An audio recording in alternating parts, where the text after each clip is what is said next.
Hello, in this video I am gonna show how to make a fallen trunk in Blender. First, Shift plus A and select cylinder. Make it have 10 vertices.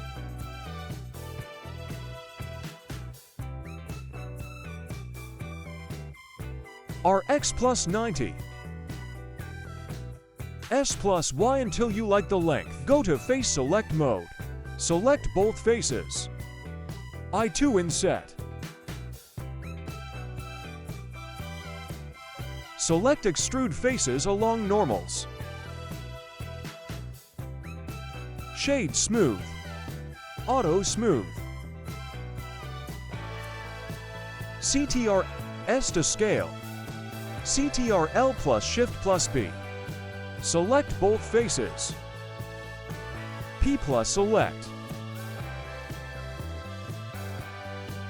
Shift plus A select UV sphere. Make it 8 segments and 8 rings.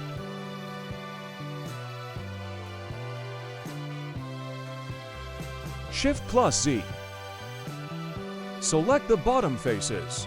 Delete and select faces. Select the bottom vertices. F to fill. S plus Z to scale down. Scale up. Position the hill.